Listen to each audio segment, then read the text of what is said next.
Well, since the part of the Western world that is actually dependent on Russian oil is the EU, we might as well see where they stand on ending Russian dependence on this bitch too, because Russia seems to think, we'll get into after in the last segment, that it's not possible. But let's see what EU is actually saying, what their plan is, and what they say their plan is and what they actually do is not always the same damn thing. Government's finicky like that. Sometimes politicians will tell you that they're going to do something, but it's just to get you to like them and give you the vote. They're not actually trying to do that actual thing, which it really kills me sometimes. I don't know, the way humans operate in the world sometimes mind boggle me. I mean, I'm not the smartest guy in the world. I'm not the dumbest guy in the world. I had a 3.8 GPA in college, members of the National Honor Society, but I don't think I'm the smartest person in the world. I actually think that's a sad statement of the state of the intelligence in our country because I think I'm an average dude. However, we gotta be fucking more intelligent on this, and we gotta stop being dependent on others. We covered that earlier, but before I go on a rant and repeat myself, let's just get into this new news article from Euronews and see what Europe is saying itself about what's going on with this Russian dependence. Ukraine war. Where does each EU country stand on cutting off Russian oil and gas? That makes sense. So EU ministers have been discussing a potential sixth round of sanctions against Russia over its invasion of Ukraine, but an embargo on oil and gas to stop financing Putin's war machine continues to divide the bloc.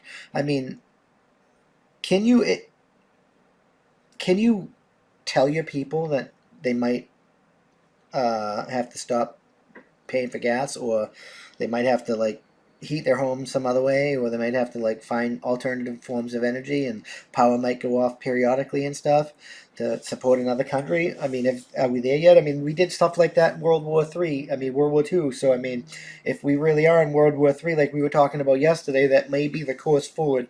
But it's like it's a tough one. Mad like. What would you like? I don't even know what I would do as a leader in the situation where doing that might fuck me. Like, you know what I mean? Like, not just fuck me as in fuck my career, but fuck me as in fucking my people, my what I'm in charge of, what I'm supposed to be representing. Because I would be a statesperson, not a fucking corrupt politician.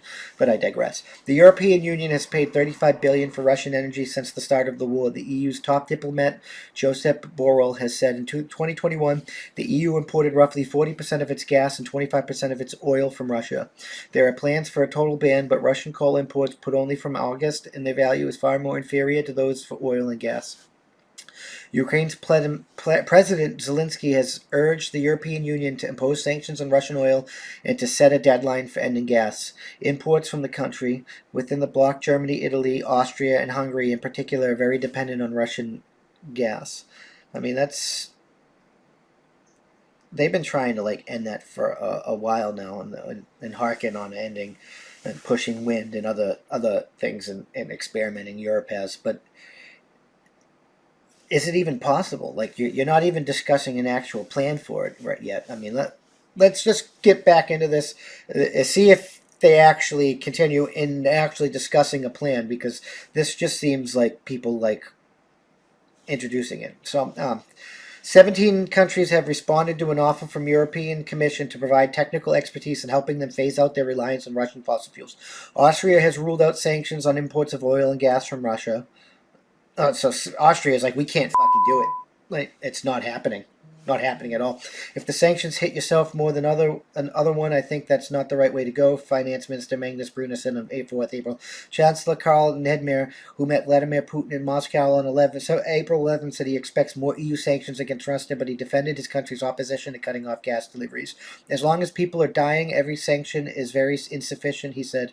Austria is military neutral and not a member of NATO. Yeah, so like why Austria is like, I'm not even a member of your alliance. This is not my fight. Why am I gonna like agree to like fuck me for your shit? Makes sense to me, at least in the grand scheme of what's strategically necessary for Austria. Belgium Prime Minister Alexander De Croo has called for sanctions against Russia to be more severe in an effort affecting the Kremlin.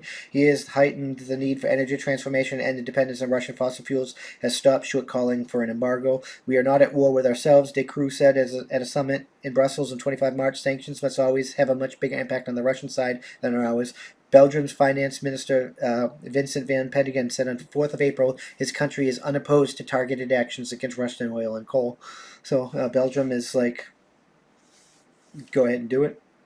We'll give you a number. Bulgaria is particularly dependent on Russia. Its deal with Gazprom provided almost all of its needs. However, in March, the government said it would not be holding talks on renewing the 10-year contract, which expires at the end of this year, in line with EU strategy. Deputy Prime Minister Aston Valisev said that the country would be looking for an alternative supplies. A new pipeline with Greece is due to become operational in 2022, and Bulgaria struck a deal to receive more gas from the Azerbaijan. I mean, they're looking. Bulgaria is looking to move off the Russian oil. Croatia, we're going to skip through this a bit because we're reaching then is like has completely eliminated. Is almost completely eliminated. Cyprus is reservations. Like they're like, makes sense, but we don't know. The Czech Republic is one of EU countries that would be hit the hardest by the fuel embargo on Russian energy, according to the French Council of Economic Analysis. It's thought total ban would cause a hit to the economy worth 1% of its economic output.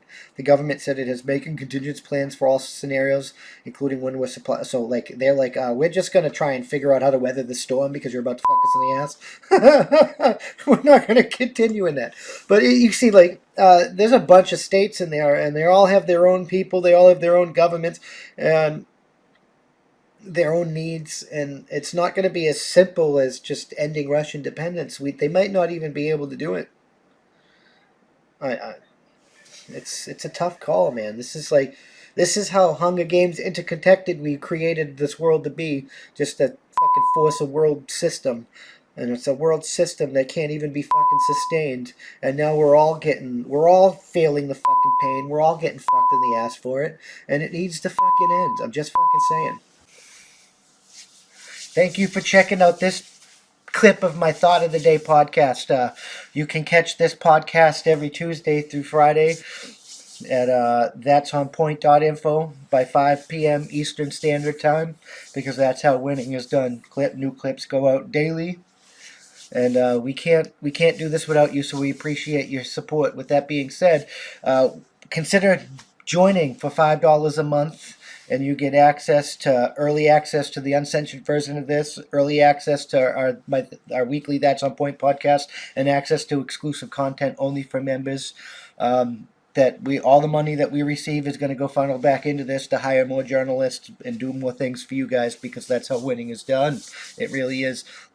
We got a merch store and stuff. You can help there, and if you can't help via money, you can always just leave a comment, and share this out there, because that helps us more than you can immensely know.